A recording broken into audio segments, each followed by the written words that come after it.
So much for being here. Welcome. Where are they?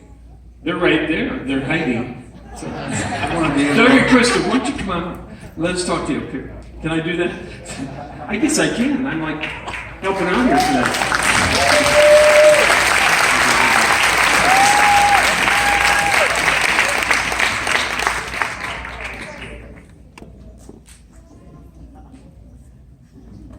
I didn't come all this way to talk to an empty chair.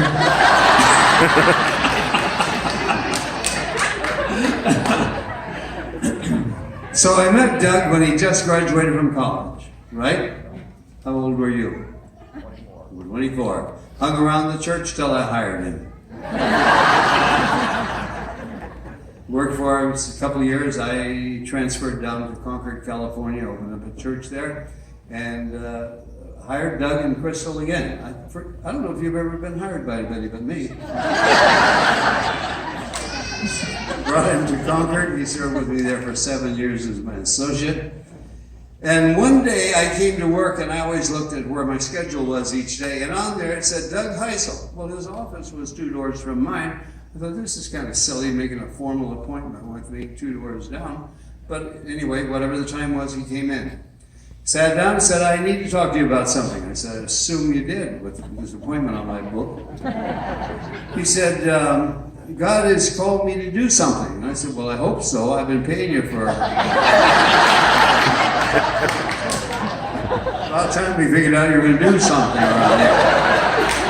And I said, what's on your mind? He said, God is telling me and Crystal we're going to start a church. I said, you are kidding. That is a hard assignment, starting a church. So they drop you off in a corner and check on you in 5 years. See how you've done. And I said, well, what's the deal? And he said, where are we going to go? What was your goal? What town? San Ramon. So, okay, well, good. I'll agree to that. And then I said, God bless you. Godspeed. Then he said, there's something else I need to talk to you about. I said, what's that? He said, money. I said, Heisel, how much do you need a month to get this thing going? Do you remember what you told me? And what was your salary? Don't stutter now, I'll tell the truth. So I said, work up a budget, come back to me and present the budget to me, and I'll see what I can do. He worked up a budget with $6,500 a month, which that was a lot of money for you in those days. Anyway, I said, okay, we can do this. So we'll send you out for 18 months, and you get that thing going down there. He did. He came back just before the 18 months were up. He came back and he called me one day and said, I need to make an appointment with you. I said, oh boy, it's money. I knew it was money. And so he made an appointment with me. He says, how could you carry me another 6 months? Another 6 months. I said, I think we can do that. So when I come here tonight with you and see this beautiful church and see all the great work he and Crystal have done together, I'm thrilled. It was a great investment for you people for the cause of Christ. We're proud of you. Enormously proud.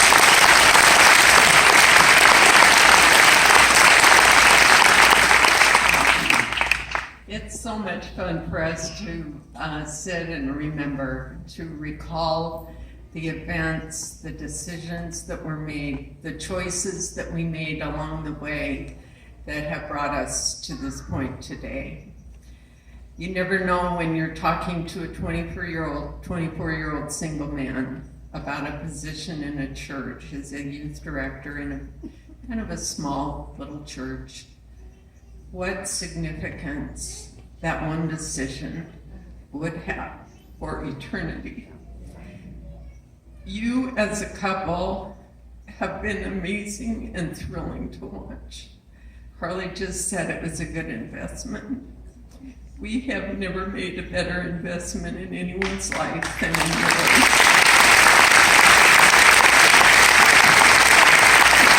We are so proud of you. And I remember, Crystal, I was doing women's ministries and you came alongside of me. And eventually I turned women's ministries over to you. And Crystal showed a tremendous love and concern for people. She not only loved them from a distance, but she cared about them as individuals and the situations in life that they were facing. And I admired her love for God, her love for people, and her love for ministry. And I haven't had the privilege of attending her conferences here, but I do watch on Facebook and see the tremendous impact and influence that her ministry has had, not only on this church, but on this community. And so I just want to say tonight how proud we are of you and how thankful we are to have been a small part in what God is doing in your And life. in conclusion, I have a budget. I have a budget here for the next 18 months of my needs. I'll be anxious to have an appointment with you next week.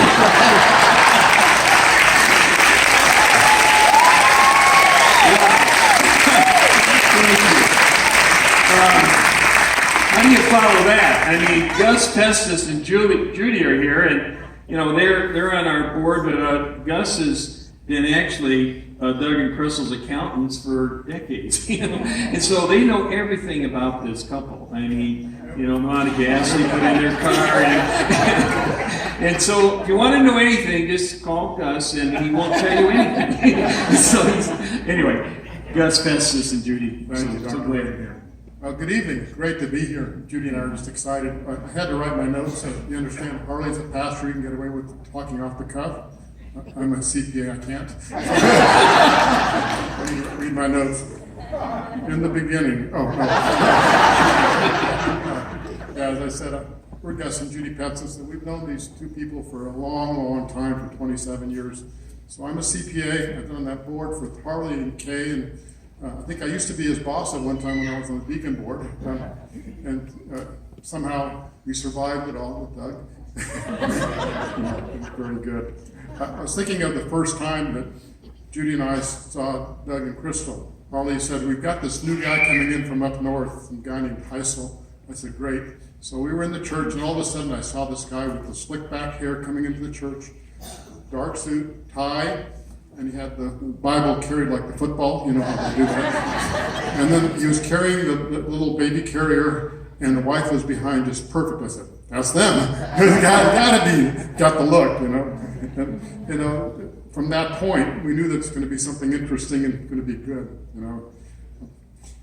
It was one of those times where, you see somebody and you know that they've got it on the ball. Doug and Crystal both had the starry-eyed look of young pastors ready to take off and set the world afire. And during that time, under Doug, with Harley and the whole team, the church continued to grow and expand all that time. Doug evolved into an incredible leader under Harley's tutelage, and the other experiences he's had just really stepped it up, and it was just amazing how they grew. A few years later, I think it was 7 years after he'd been there, Harley says, "I have to have lunch with you and Doug." I said, "Okay." And so we got to lunch. He said, "I got to ask you something. Doug wants to start a new church. I think we can give him some money and some people." I said, "I guess so." But it was interesting because, as a CPA, I've worked with a lot of churches. You know what my experience has been with new churches, startup churches? Not so good. I've seen some die in Walnut Creek and Lafayette. And I thought, okay, so let's see. Doug's, what does he have going for him? Let's see. We have no people. We have no money. We have no building. We have God. We have God, right? We knew there was something there. It took a while to figure that one out. And so, off he goes. And at that time, our middle daughter, Jennifer, was newly married. So her and her husband, Brian, showed up here at a school and set up chairs and herded kids and do what they have to do to get a new church going. And I think that time in Doug's life was incredibly good grounding time. He was a pastor, he learned, but all of a sudden you learn frugality at that point because you don't have any money to pay your bills. And he learned how to survive, and I think some of that carries through today because Doug carries a lot on his shoulder. He watches the dollars very closely for this church. He takes on too much responsibility, which we're trying to take away from him and let him share a little more. And I know Doug and Crystal just gave a lot of their life during that time, and it's just incredible that the growth happened. It's here. I was thinking of a time when, the lighter side of Doug, you guys see him up here all prim and proper. At one time on Harley's not going to let me tell the story, but we're going to talk about it anyway. On Harley's retirement time, Harley was retiring. We had a big dinner at the Hilton, and Doug said, okay, he got together with that guy who was district superintendent, happened to be Harley's son, Brett Allen, and then Ken Farron, our music guy. And of course, Doug was already over here, so he said, Harley can't do anything to me if I give him a bad time. So they painted up a gold pair of shoes. No, it's gold or red. I've gotten two different stories of shoes. Gold, but they say gold, he said red. I'm not sure whose memory is failing, but anyway. They painted up these gold shoes and presented it to him and did a lot of Harleyisms, because Harley had this feeling that, wingtip shoes are next to God and godliness. And if you didn't speak, I'm looking at Doug's shoes. I want you to look at them. And you don't get a good shot, but they're wingtips. You see, he learned really well that God loves his wingtip shoes. So.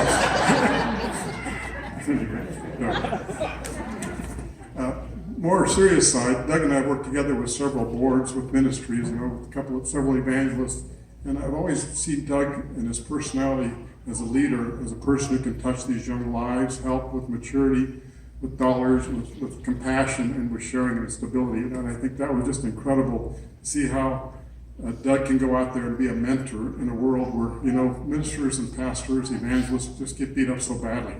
They go through a lot of hard times or a lot of depression in that world because of continually fighting the battles. They're always having, the dark side, Satan out there trying to pull you down. And with Doug and his leadership and his mentorship, those boards have done well, as you see Sean Smith today, and of course John Pritikin, our friend. So he's just been there for him. I'll talk to you about me being an accountant. As a CPA, I get to see the best and the worst of pastors. You understand that? Because I create a lot of pressure in their lives that they don't want to hear about. I used to think it would be wonderful to have a lot of pastors as clients. I don't think that way anymore. And the reason is pastors, why are they pastors to begin with? God anointed their lives to touch people with the compassion of Christ. Most of them have no idea what money's all about, but they love people. This couple here is the exception to the rule. They understand finances. They're very good with dollars, and I wish all my pastor clients were just like Doug and Crystal. And even when the numbers didn't turn out so well, I didn't see a whole lot of perspiration on his forehead. I didn't see a lot of tension. He handled it with class and dealt with it all, and just very methodical, and just a great attitude, and a very knowledgeable and a super guy. They love this church.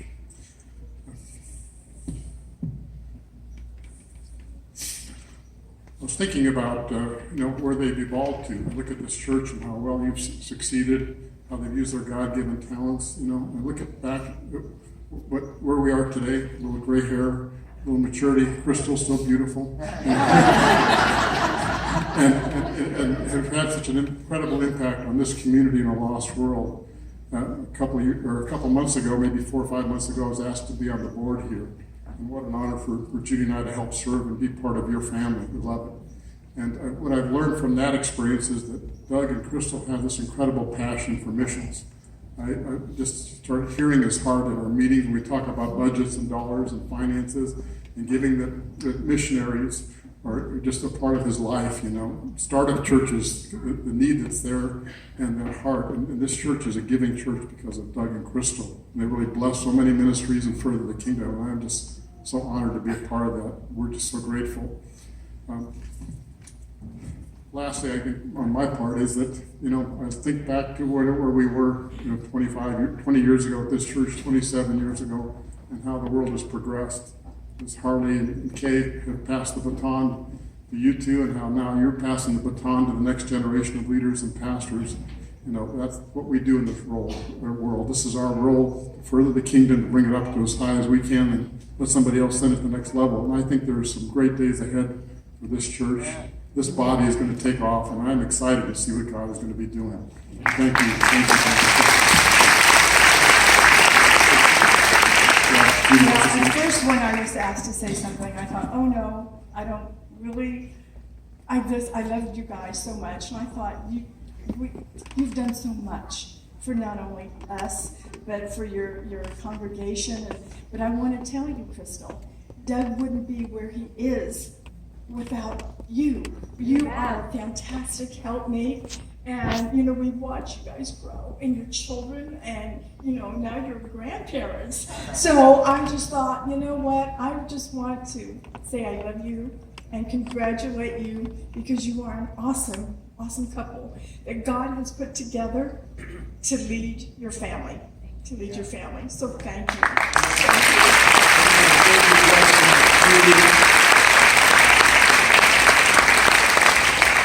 You know, it takes usually 3 tries to get a church started. In other words, the first 2 are failures, and so they came here and planted the church. Then the average church in America, you might not know this, is 74 people. And so this church is many small churches, and it's been successful and reached this whole area. So what a great ministry God's given you, great trust. And we have Greg Wingard, that was the